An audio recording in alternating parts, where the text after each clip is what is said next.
오늘 저희가 이제 부활절 감사 헌금을 주님께 올려드렸는데요. 우리 예물 중 일부를 얼마 전에 경북에서 큰 화마가 있지 않았습니까? 그러면서 많은 분들이 재산도 잃고 생명도 잃는 안타까운 사고들이 있었습니다. 저희가 어떤 기관이 아니라 어떻게 도울 수 있을까 고민하다가 저희가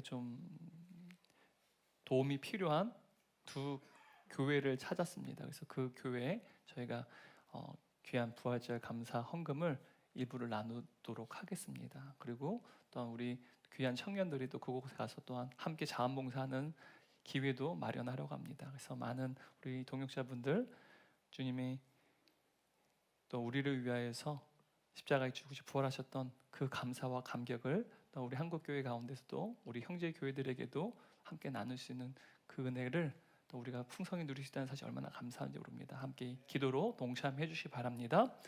오늘 함께 나눈 말씀의 제목이 무엇인가요? 나는 예수님의 부활을 믿습니다.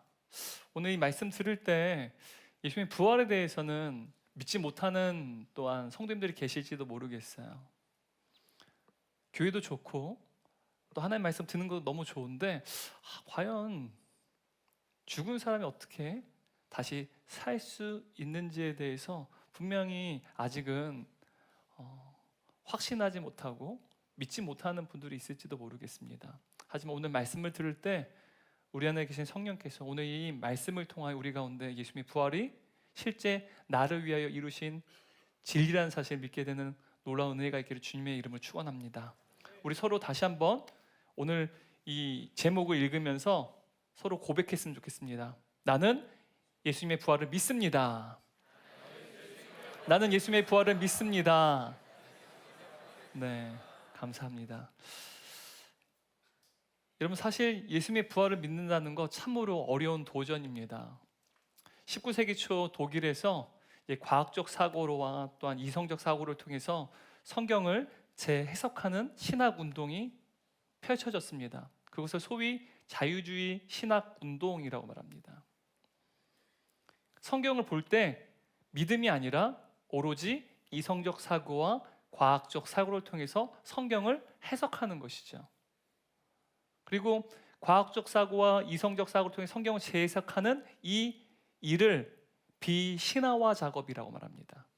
그러니까 자유주의 신학자들은 이 성경에 있는 내용은 다 신화라고 여기는 것이죠. 우리가 그리스 로마 신화가 있지 않습니까? 그 그리스 로마 신화 안에는 사실도 있겠지만 대부분 다 허구라는 사실이죠. 마찬가지로 성경에 있는 이 내용들도 대부분 신화적인 내용, 허구적이고 만들어진 내용이기 때문에 이것을 이성적 사고와 과학적 사고를 기준으로 해석해야 된다는 거, 걸러내야 된다는 사실입니다. 그래서 다 걸러내고 나니까 남는 것이 무엇인지 아십니까? 예수님의 산상수훈, 산상설교 외에는 남지 않는 거예요.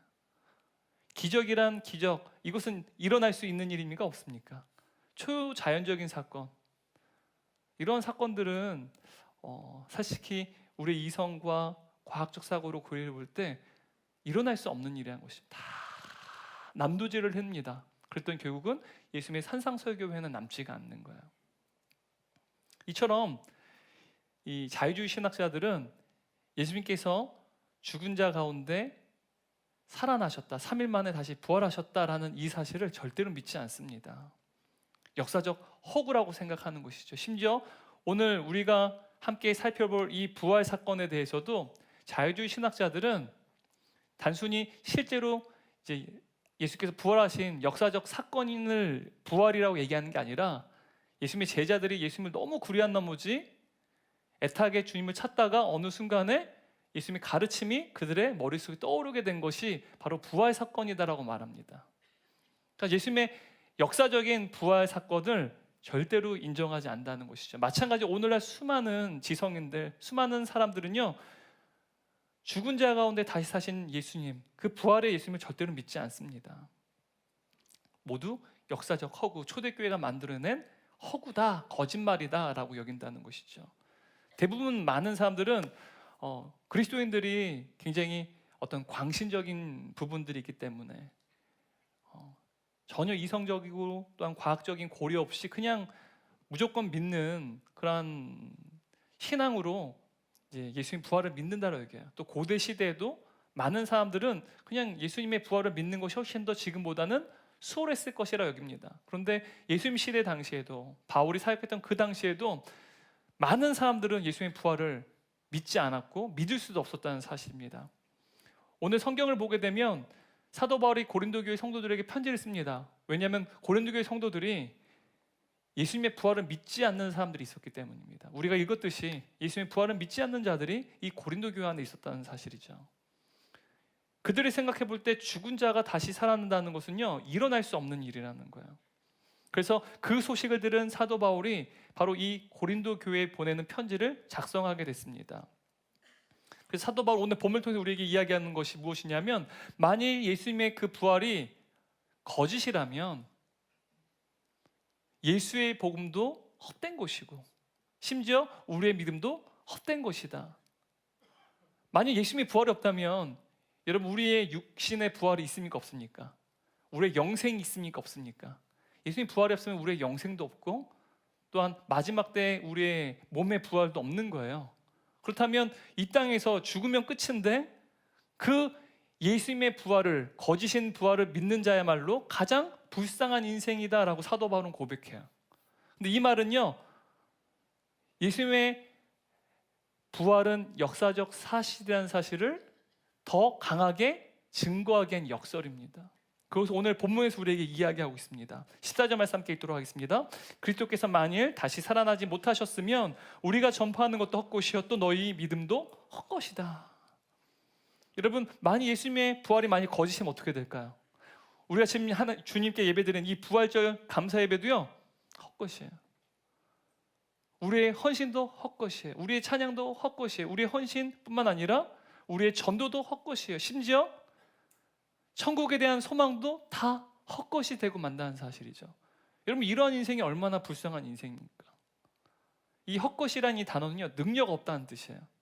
그러니까 능력이 없는 것을 믿고 살아가는 인생이 가장 불쌍한 인생 아니겠습니까? 하지만 사도 바울 우리에게 예수님의 부활은요, 헛것이 아니라는 거예요. 실제로 일어났고 그에 대한 증인들이 얼마나 많은지 그것을 오늘 우리에게 이야기하고 있다는 사실이죠. 여러분, 실제로 고대 헬라인들은 죽은 자의 부활을 믿지 않았습니다. 고대 헬라인들의 기본적인 세계관이 무엇이냐면 이원론이었습니다. 이원론이라는 것은 영혼은 본질적으로 선하고 이와 반대로 육체는 악하다라는 세계관을 가지고 있었습니다. 영혼은 선해요. 근데 육체는 악하다는 것이죠. 그래서 고대 헬라인들이 생각했을 때 육체가 부활한다는 이 말은 굉장히 혐오스러운 일입니다. 왜요? 육체는 어떻다고요? 악해요. 근데 악한 그 육체가 다시 부활한다는 것이 얼마나 거북하겠습니까? 이 헬라인들에게 있어서 인간이 죽어서 육체를 벗고 내세에 들어간 그 목적 자체가 무엇이냐면 모든 물질적인 것에서 벗어나기 위한 것. 여기서 물질적인 것이라는 것은 육체를 의미하는 것이죠. 또 물질 세계를 넘어가는 것입니다. 떠나는 거예요. 그러니까 이 육체도 악한 것이고 물질 세계도 악한 것이에요. 그러니까 우리가 죽게 되면 이 영혼은 선한 것이기 때문에 선한 세계, 이디아의 세계로 가는 것, 그것이 죽음의 목적이라는 거예요. 그런데 죽은 자가 다시 육체로 부활했다, 이 말은요, 다시 아까운데 다시 산다. 이 말은 헬라인들에게는 오히려 복이 아니라 저주였다는 사실이죠. 그래서 이 육체의 부활을 믿을 수가 없었다는 것입니다. 그래서 헬라인들은 몸을 이 생에서 영원히 갇힌 감옥이라고 여겼어요. 육체를 송장이라고 여겼습니다. 굉장히 부정적인 것으로 여겼다는 것이죠. 그래서 그들은 영혼의 불멸성을 믿었지만 몸이 부활한다는 사실에 대한 그들은 강한 거부감을 가지고 있었습니다. 그래서 예수님의 부활 사건에 대해서 그들은 받아들이기가 어렵다는 것이죠. 그래서 사도행전 10장 말씀 보면 사도 바울이 아테네에 이제 복음을 전하게 갑니다. 그리고 그 아테네 사람들, 그리스인들에게 복음을 전하는데 예수님의 부활을 증언합니다. 그때 그들이 어떻게 반응했는지 사도행전 17장 32절 말씀 함께 읽겠습니다. 그들이 죽은 자의 부활을 듣고 어떤 사람은 조롱도 하고, 왜요? 그것은 혐오스러운 일이에요. 그들을 봤을 때는, 그들의 이원론적인 세계관 속에는요, 죽어야지 우리가 선한 세계로 가는데, 영혼이 선한 세계로 나아갈 수 있는데 다시 육체로 나아간다는 것은, 이것은 굉장히 믿을 수 없는 일이었다는 것이죠. 심지어 로마인들도 이 그리스인들과 마찬가지로, 헬라인들과 마찬가지로 이원론적인 세계관을 갖고 있었습니다. 이제 로마의 이 네로 황제 스스로 유명한 세네카라는 사람이 있습니다. 이 세네카라는 이 사상가가 죽음에 대해서 이렇게 이야기합니다. 지금 내가 여기서 보는 신과 인간의 혼합이 분리되는 날이 오면 나는 내 몸을 떠나 신들에게 돌아가리라. 내 악한 몸을 다 벗어던지고 나는 신들의 세계로 돌아갈 것이다. 그러니까 로마인들도 이 헬라인들과 마찬가지로 이원론적인 세계관을 갖고 있습니다. 육체는 악하고 이 세상도 악하다라는 것이죠. 이렇듯 로마인들과 마찬가지로, 또한 로마 제국의 지배 아래 있었던 고린도 교회 성도도 마찬가지로 죽은 자 가운데 다시 살아나신 육체의 부활을 이루신 예수님의 이 부활을요, 그들은 받아들이기가 어렵다는 것입니다. 부정적으로 여겼다는 것이죠. 게다가 여러분 1세기 유대인들도요, 죽은 자 가운데 다시 살아나신 예수님의 이 부활을 믿기가 상당히 어려웠습니다. 거북했습니다. 사실 이 유대인들은 종말의 때 의인들에 한해선 그 육체가 부활할 것이라는 부활 사상을 갖고 있었어요. 하지만 죄와 악과 고난, 이 모든 것들이 계속해서 진행되고 있는 역사적인 중간기에 인간이 부활한다는 것은 이들은 받아들일 수 없었다는 것입니다. 예수님께서 지금 종말의 때가 아니라 역사의 중간기에 여전히 고난도 있어요. 죄도 있어요. 그런데 그 가운데 육체 가운데 3일 만에 부활하셨다는 이 사실, 유대인들도 수용할 수가 없었다는 사실입니다. 유대인 세계관으로도 받아들일 수 없는, 믿을 수 없는 일이었습니다. 그래서 성경학자인 텀라이시라는 학자가 있는데요, 이 성경학자가 그의 책 하나님의 아들의 부활이라는 책이 있습니다. 이제 그 책을 보게 되면 이렇게 고백을 합니다. 당시의 그리스 로마 문화와 유대교는 개인의 육체가 부활한다는 것을 믿는 것은 불가능한 일이었다. 오늘날 현대인들과 마찬가지로 예수님의 부활은요, 고대시대 헬라인이든 로마인이든 유대인이든 다 믿을 수 있었습니까? 불가능했습니까? 불가능한 일이었다는 거예요. 그러므로 여러분 1세기 당시에 헬라인들, 로마인들, 그리고 유대인들이 예수님의 부활을 믿기 위해서는 그들이 거부할 수 없는 비범하고 강력한 증거가 필요했다는 사실입니다. 아주 그들이 수용할 수밖에 없는 강력한 증거가 필요했다는 것이죠. 그것을 오늘 사도 바울이 우리에게도, 고린도 교회 성도들에게 전하고 있습니다. 예수님의 부활이 역사적 사실이라는 것을 오늘 증언하고 있는데요, 20절 말씀 함께 읽도록 하겠습니다. 그러나 그리스도께서는 죽었다가 다시 살아나셨습니다. 죽었다가 다시 살아난 첫 사람이 되셨습니다. 첫 열매가 되셨습니다. 여러분 지금 자막 안 나오나요?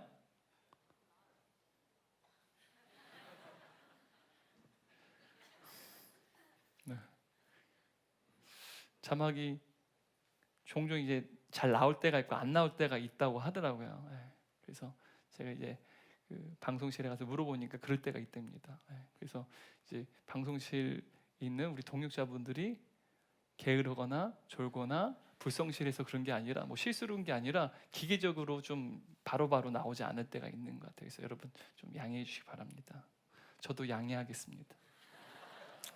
다시 한번 20절 말씀 읽겠습니다. 그러나 그리스도께서는 죽었다가 다시 살아나셨습니다.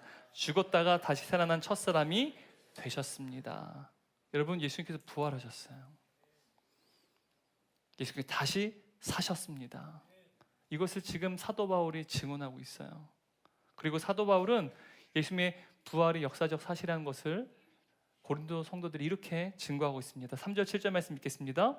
나는 내가 받은 가장 중요한 것을 여러분에게 전하였습니다. 그것은 그리스도께서 성경 말씀대로 우리 죄를 위해 죽으시고 무덤에 묻히셨다가 3일 만에 다시 살아나셨다는 것입니다. 그리고 그분은 베드로에게 나타나셨고 그 후 12제자에게 나타나셨으며 그 다음에는 500명이 넘는 형제들에게 일시에 나타나셨는데 그들 가운데는 죽은 사람도 있지만 대부분의 사람들이 지금까지 살아 있습니다.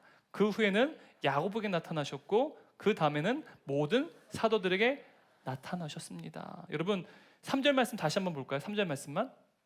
지금 사도 바울이 지금 연거푸 예수님의 부활의 증인들을 지금 이야기하고 있습니다. 근데 3절 말씀 보게 되면 내가 받은 가장 중요한 것을 누구에게 전했다고요?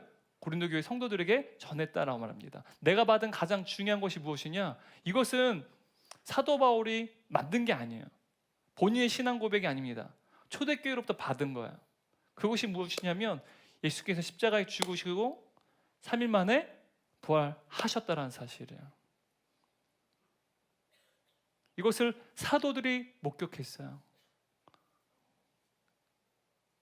그래서 바울 신학의 세계적인 학자죠. 제임스 던이라고 하는 학자가 있습니다. 여기서 사도 바울이 내가 받은 가장 중요한 것이란 이 고백은요, 예수님이 실제로 십자가에 죽으시고 부활하신 지 수개월 안에 사도들이 초대교회 안에서 예수님의 복음을 전하고 가르칠 때 사용했던 신앙 고백이라고 말합니다. 그것을 누구도 받은 거예요? 사도 바울도 가장 중요한 그것을 초대교회 안에서 사도들에게 받은 것입니다. 그 받은 것을 자신이 고린도 교회를 개척할 때 그 고린도 교회 성도들에게도 전한 것이죠. 그리고 자신이 전한 그 너무나 중요한 그 신앙의 고백이요, 실제 역사적 사실이란 사실을, 또한 역사적인 증거들을 실제로 보았던 증인들이 있다는 것을 지금 강력하게 고린도 교회 성도들에게 이야기하고 있다는 사실입니다. 먼저 제자들이요, 예수님의 부활을 봤어요. 근데 여러분, 실제 제자들이 예수님의 부활을 봤을 때 어떻게 했습니까? 그들이 예수님의 제자들이 예수님 부활을 본 게 아니에요. 죄송합니다. 예수님의 제자들이 예수님의 십자가의 처형을 봤을 때 제자는 어떻게 반응했습니까? 모두 도망가고 말았습니다. 왜 도망갔을까요? 예수님이 그렇게 십자가 처형 당한 것을 종교 지도자들이 체포해서 그렇게 죽이는 것을 봤어요. 그러니까 지금 예수님을 처형한 이 종교 지도자들이 예수의 추종들 또한 어떻게 하려고 하는 것입니까? 살해 위협이 그들 가운데서 동일하게 있었다는 것입니다. 그래서 도망간 것이죠. 그래서 요한복음 보게 되면 제자들이요, 무서워서 자기가 모여가지고 두려워하며 숨어 있었다는 사실을 분명히 우리에게 이야기하고 있었습니다. 그만큼 이들이요, 생명의 위협을 느꼈다는 거예요. 게다가 예수님을 죽였던 광기 어린 무리들이요, 예수님의 추종자들을 찾고 있었어요. 게다가 예수님을 반란죄 십자가 처형했던 빌라도가요, 시퍼렇게 살아 있습니다. 그리고 예수님을 십자가에 못 박았던 로마 병사들이 지금 제자들을 찾고 있었다는 사실이죠. 그래서 이러한 생명의 위협 가운데 제자들은 두려워 떨며 숨어 지내고 있었습니다. 함부로 자신들이 어떠한 자유롭게 활동을 할 수 없었던 위기 상황이었다는 것이죠. 근데 여러분, 이러한 상황 속에서 만일 예수님께서 실제로 부활하지 않으셨다면 제자들이 과연 예수님을 거짓으로, 부활하지 않은 예수님을 부활하셨다라고 거짓으로 사람들에게 거짓 선언을 할 수 있었을까요?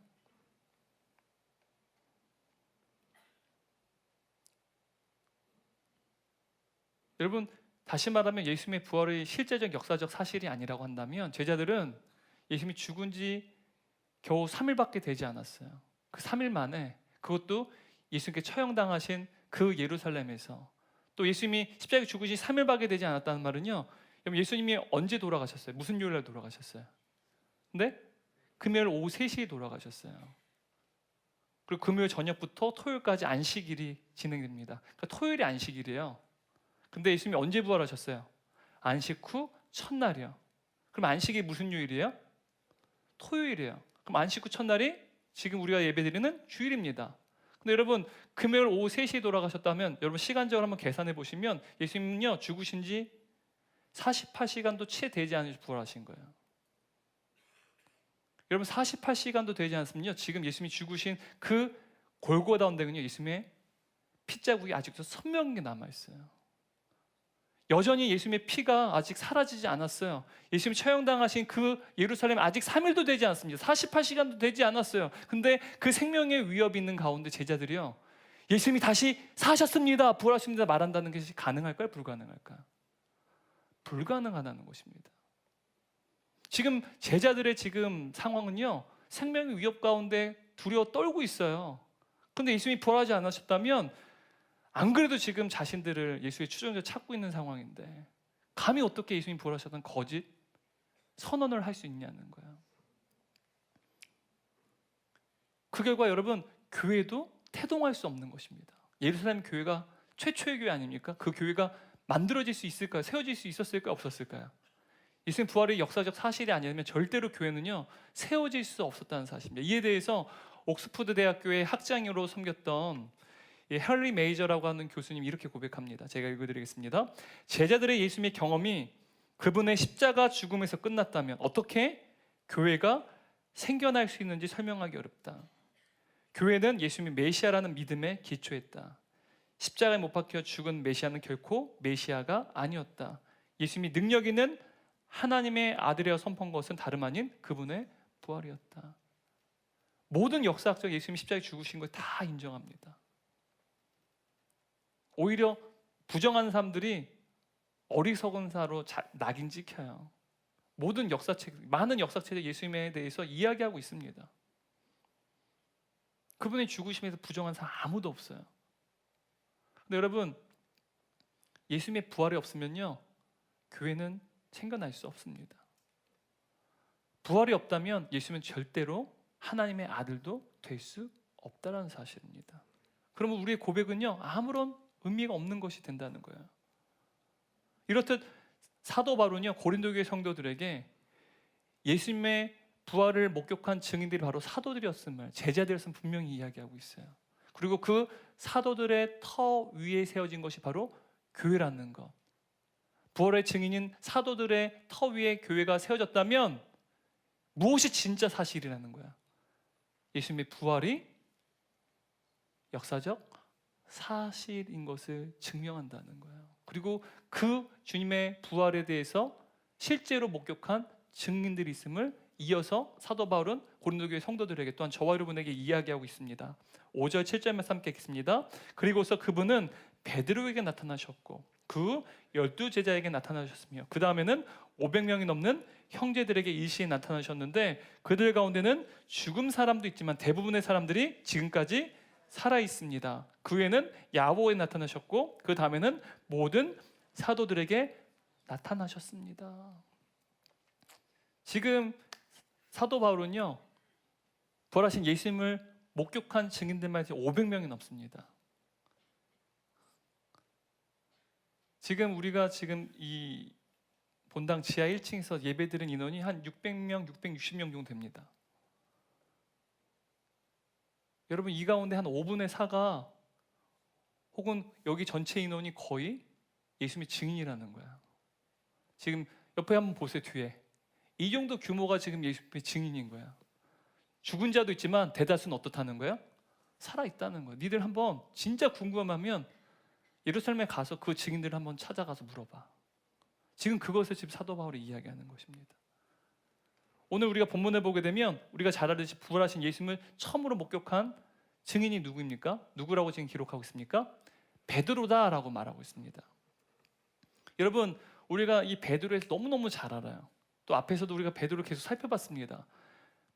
예수님께서 공생애 활동하실 때 십자가에 죽으시기 전에 제자들에게 자신은 이제 십자가에 죽을 것이고 3일 만에 부활할 것을 분명히 제자들에게 여러 번 반복해서 말씀하셨어요. 그때 제자들은요 만류했습니다. 뿐만 아니라 너희가 나를 버리고 떠날 것이다 라고 예수님께서 말씀하셨는데 베드로는 어떻게 말합니까? 다들 주님을 버려도 오직 나만큼은 주님을 절대 버리지 않겠습니다. 호언장담했어요. 이것은 베드로의 정말 진심이었을 것입니다. 그런데 그가 어떻게 했습니까? 예수님을 끝까지 지켰습니까? 부인했습니까? 부인했어요. 예수님께서 말씀하신 대로 닭 울기 전에 너가 나를 몇 번 부인할 거다? 3번 부인할 거다. 3번이나 부인했어요. 근데 여러분 이 3이라는 숫자가 완전수라고 말씀드렸죠. 그 말은 베드로가 예수님을 어떻게 부인한 거예요? 완전 부인한 겁니다. 완전히 부인했다는 거예요. 그래서 그때 예수님의 말씀이 떠오른 거예요. 그리고 절규하며 눈물을 흘리잖아요. 통곡하잖아요. 여러분 이 통곡의 의미가 무엇입니까? 왜 그가 예수님의 말씀을 떠올렸을 때 통곡하고 울었습니까? 수치심 때문에요. 죄책감 때문에요. 그래서 그는요 자신의 고향 내려가요. 갈릴리로 갑니다. 그런데 예수님께서 요한복음 21장 보면 어떻게 합니까? 베드로 찾아오세요. 그리고 그에게 3번 거듭거듭 요한의 아들 시몬아 네가 나를 사랑하느냐. 이 3번의 의미도 완전수야. 뭐야? 예수님께서는 내가 너를 완전히 사랑한다. 주님의 완전한 사랑을 베드로에게 보여주고 계시다는 것이죠. 그 이후에 베드로의 삶이 어떻게 됩니까? 완전히 변화됩니다. 오순절 성령 사건이 더 그에게 능력이 더해지기도 하지만 예수님의 부활 사건으로 인해서요, 베드로의 인생이 완전히 변화돼요.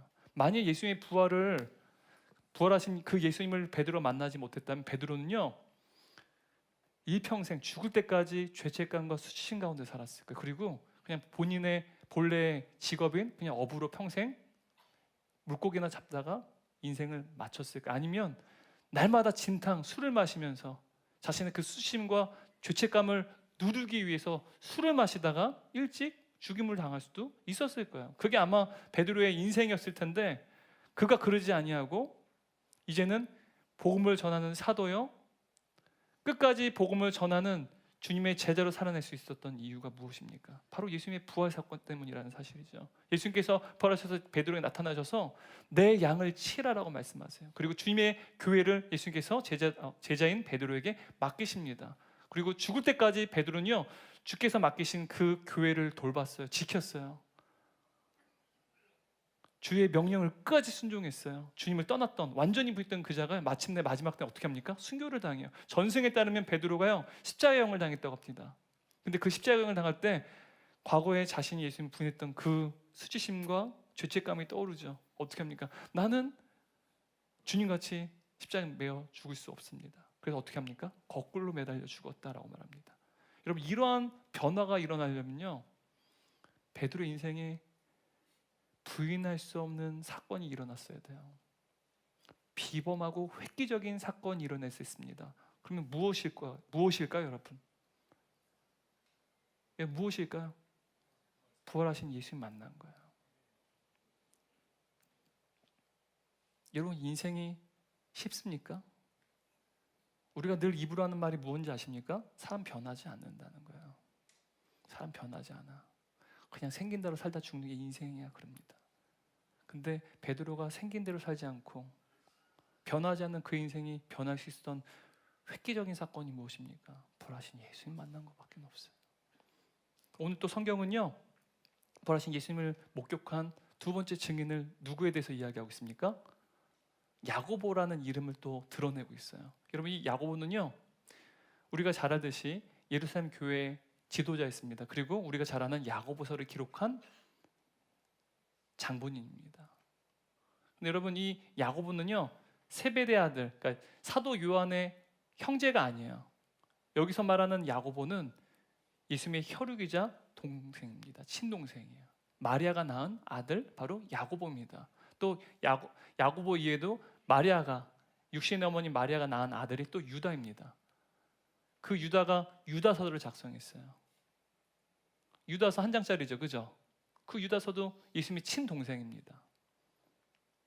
근데 이 야고보가 예루살렘 교회의 지도자였어요. 얼마나 덕망이 있고 존경을 받는 지도자인지 모릅니다. 그리고 이 야고보의 별명이 뭐였냐? 낙타 무릎이었어요. 여러분, 낙타 무릎, 얼마나 많이 기도를 했는지 무릎이 굽었습니다.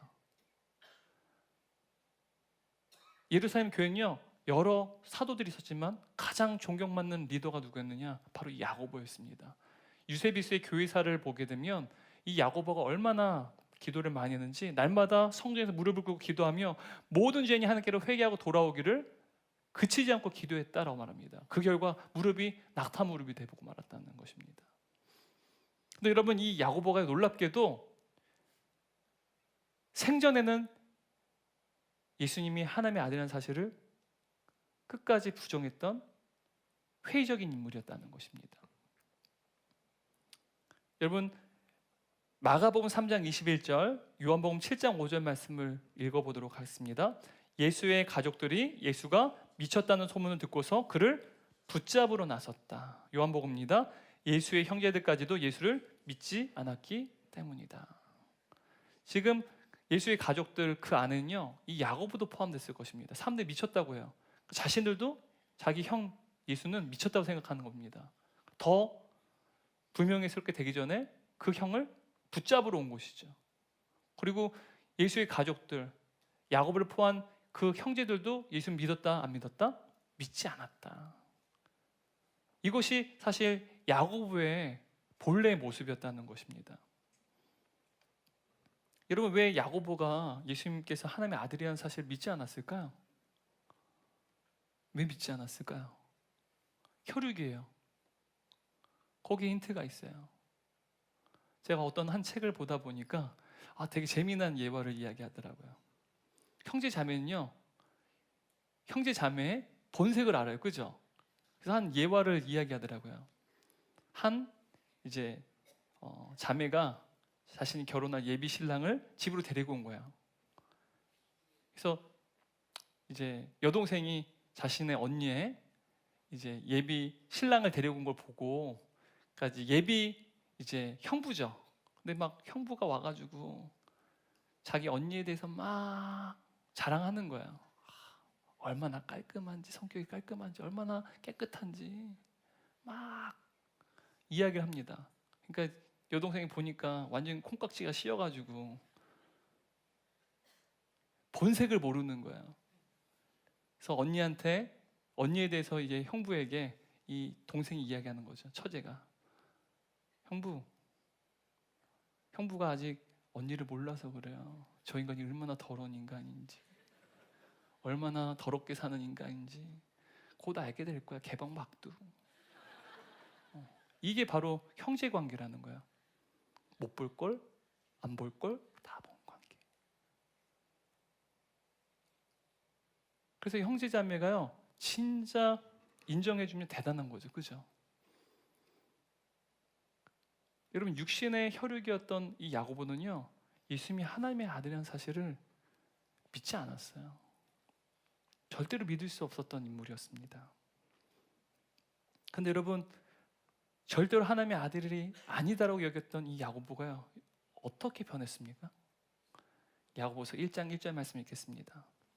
하나님과 주 예수 그리스도의 종 야고보는 누구의 종이요? 예수 그리스도의 노예라고 말하고 있습니다. 야고보는 예수님이 하나님의 아들이라는 사실을 끝까지 거부했던 회의적인 인물이었어요. 근데 지금 그가 자기 자신을 어떻게 인식하고 있습니까? 예수 그리스도의 노예다라고 지금 고백하고 있다는 거예요. 이게 자기 인식이에요. 여러분, 어마어마한 이야기 아닙니까? 도대체 어떻게 이러한 변화가 일어날 수 있었을까요? 과거에 그는요, 예수님 미쳤다고 여겼습니다. 근데 어떻게 그러한 야고보가 나는 예수 그리스도의 노예입니다 라고 자기 스스로 인식하게 되는 이 놀라운 변화를 겪게 되었을까요? 그 이유가 오늘 우리가 읽은 고린도전서 15장에 기록되어 있습니다. 7절 말씀 읽겠습니다. 그 후에 누구에게 보이셨습니까? 야고보에게 보이셨대요. 무엇을 보여주신 거예요? 부활하신 예수님께서 부활한 육체를 누구에게 보여주신 것입니까? 야고보에게 보여주셨다는 거예요. 이것이 과거에는 예수님을 하나님의 아들이라는 사실을 부정했던 자가 이제는 예수 그리스도의 노예다라는 자기인식으로 바뀌게 된 획기적인 사건이었다는 사실입니다. 야고보가 전혀 기대하지 않았고 전혀 예상하지 못했던 그 예수님의 부활이 실제로 일어나게 됐고, 그 예수님의 부활로 인하여서 야고보의 삶은요, 예수님의 종으로 완전히 새롭게 재편되었다는 거예요.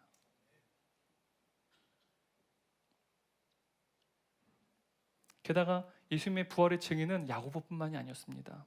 마지막으로 가장 마지막에 부활하신 예수님을 목격한 세 번째 증인이 있어요. 누구입니까? 사도 바울이라는 거예요. 여러분, 이 사도 바울은요, 사실 본래 이름이 뭡니까? 사울이에요. 사울. 그는요, 과격한 바리새인이었습니다. 율법에 있어서는 그 누구도 타의 추종을 부려하는 열심을 가졌던 과격한 이 바리새인, 이 인물이 바로 이 청년 사울이었습니다. 그는요, 예수가 하나님의 아들이라는 사실을 철저히 부정했습니다. 예수가 하나님의 아들이라는 사실을 믿고 따르는 그리스도인들, 그 그리스도인들뿐만 아니라 이 그리스도인이 모여있는 교회에 대해서 철저히 박해했고 배격했고, 그들을 따라다니면서 이 땅에서 그들을 다 제거하기 전까지는 내가 가만히 있지 않겠다. 서슬푸른 눈으로 끝까지 쫓았던, 늘 사기와 위협이 기세등등했던 무시무시한 괴수 같은 인물이 누구였습니까? 바로 이 사도 바울이었다는 거예요. 근데 이 사람이요, 교회를 박해하기 위해서 또 다메섹으로 막 말을 타고 달려가는 중이었습니다. 근데 그때 부활하신 예수님께서 그에게 나타내 보여주셨어요. 그때 예수님 만난 사도 바울이 어떻게 됩니까? 놀라운 회심을 겪게 됩니다. 이처럼 맨 나중에 부활하신 예수님을 목격한 예수님의 증인이 바로 이 바울이었다는 것입니다. 8절 9절 말씀 함께 읽습니다. 맨 나중에 만삭되지 못하여 난 자와 같은 내게도 보이셨느니라. 나는 사도 중에 가장 작은 자라. 나는 하나님의 교회를 박해했으므로 사도라 칭함 받기를 감당하지 못할 자니라. 여기서 여러분, 만삭되지 못하여 난 자라는 이 단어는요, 일반적으로 낙태나 유산 혹은 조산으로 태아가 스스로 살아남을 수 없는 생명을 가리키는 거예요. 고대 시대는 만삭되지 못하여 난 자는 죽을 수밖에 없는 것입니다. 생명을 유지할 수 있습니까? 없습니까? 유지할 수 없는 거예요. 바울은 이 비유를 통해 무엇을 이야기하냐면, 나는 하나님의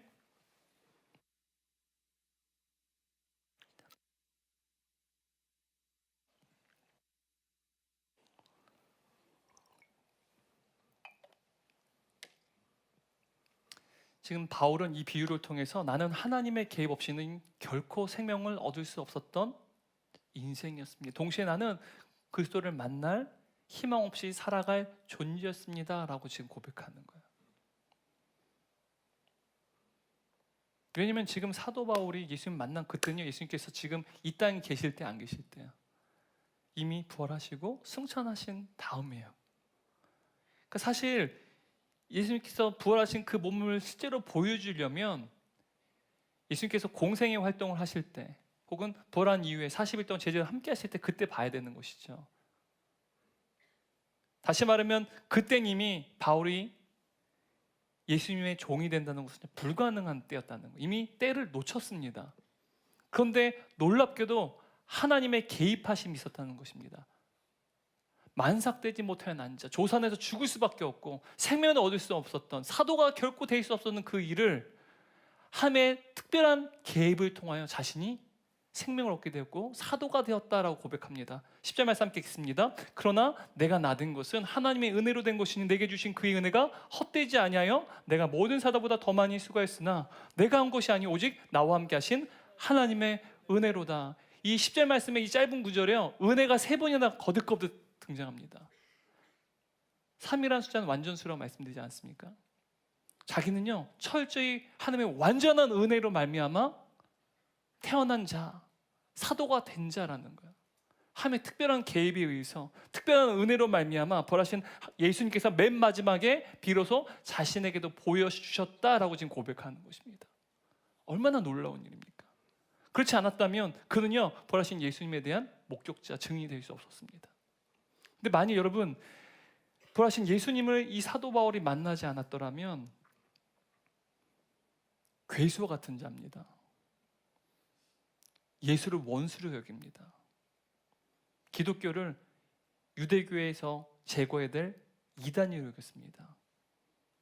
그래서 그리스도인들을 핍박하고 죽이기를 서슴지 않았던 인물이에요. 이 땅에서 뿌리채 뽑아야만 직성이 풀었던 인물이 바로 이 사도 바울이라는 것이죠. 그런데 이런 과격한 바리새인이 만일 예수님의 부활이 없었다면 그가 어떻게 이방인의 사도, 예수의 복음을 전하는 사도가 될 수 있었냐는 거예요. 그렇지 않았다면 여러분, 그가 예수님의 복음을 전하기 위해 여러 번 죽임을 당할 고초를 당했어요. 그런 고초를 당하는 게 설명이 되지 않습니다. 마침내는 그가 로마에서 어떻게 됩니까? 순교를 당해요. 왜요? 예수의 복음, 부활하신 예수님을 증언하다가 마침내 순교를 당한다는 것이죠. 여러분, 이러한 일도요, 부활하신 예수님을 그가 만나지 않았다면 일어날 수 없는 일이에요. 게다가 여러분, 예수님 목격한 증인은요, 베드로, 야고보, 바울뿐만이 아니었어요. 성경은 분명히 사도들과 제자들 그리고 500여 형제들이 분명히 부활하신 예수님을 목격했다라고 말합니다. 6절 말씀 읽겠습니다. 그의 그리스도께서는 한 번에 500명이 넘는 형제자매들이 나타나셨는데 그 가운데 덜어는 세상을 떠났지만 대다수는 지금도 살아 있습니다. 여러분, 여기서 500여 명의 형제 자매들은요, 초대교회 당시에 유력한 지도자들입니다. 교회를 지키고 또한 교회를 이끌었던 지도자들이었다는 것입니다. 이들은요, 부활하신 예수님을 증거하다가 모두 순교를 당했습니다. 여러분, 예수님이 부활하지 않으셨다면 여러분, 이들의 순교를 어떻게 설명할 수가 있습니까? 여러분, 진리가 아닌 거짓을 전하기 위해서 자신의 생명을 바치는 사람은요, 이 세상에 존재하지 않습니다. 절대로 존재하지 않아요. 우리가 가정에서도 아이들 막 서로 막 싸우잖아요. 그럼 무슨 말이에요? 응? 너희들 하찮은 일에 생명 걸지 마. 여러분, 세상에 어떤 사람도요, 하찮은 일, 헛된 일 때문에 자신의 생명을 바치는 사람은 없습니다. 거짓을 증언하다가 순교를 당하는 인간은요, 존재하지 않아요. 설사 실수로 한두 명 죽을 수도 있겠죠. 하지만 여러분, 지금 이곳에 예배드리는 여러분 숫자만큼의 사람들이요, 그 이상의 사람들이 수만 명이요, 부활하신 예수님을 증언하다 다 순교를 당했어요. 왜요?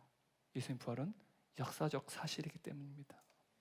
심지어 여러분, 초대교회가 예배를 드리는 그 날이요, 갑자기 한 주의 7째 날에서 한 주의 첫 번째 날 바뀌었어요. 여러분, 한 주의 7번째 날이 어떤 요일입니까?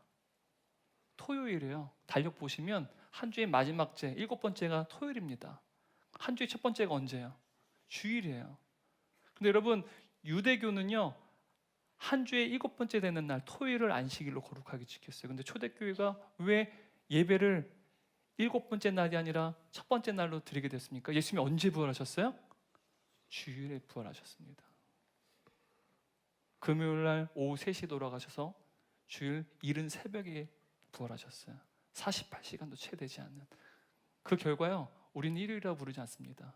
주의 날, 주일이라고 드리며 이 주일에 우리는 주일 예배를 드리는 거예요. 왜 주일에 예배를 드립니까? 부활하신 예수님을 기념하기 위해서 우리가 주일에 예배를 드린다는 사실입니다. 바로 예수님이 부활하신 안식 후 첫날, 그 날이 주의 날이 되었다는 것입니다. 여러분, 이렇듯 예수님의 부활은요, 역사로 검증된 증인들이 이미 많이 있어요. 확보된 증거가 많은 실제 역사적인 사실이라는 것입니다. 여러분, 기독교는요, 진리의 종교입니다. 그리고 그 진리는요, 사실을 전제로 일어나는 거예요. 사실로부터 출발한다는 것입니다. 여러분, 성경이 말씀한 대로 예수님께서 십자가에서 죽으시고 사흘 만에 다시 사셨습니다. 여러분, 이것을 믿으시기 바랍니다. 우리 함께 고백해 볼까요? 성경이 말씀하신 대로 예수님께서는 십자가에서 죽으시고 사흘 만에 다시 사셨습니다. 아멘. 결론입니다. 모든 인간은 태어난 순간 죽음을 향해 달려갑니다.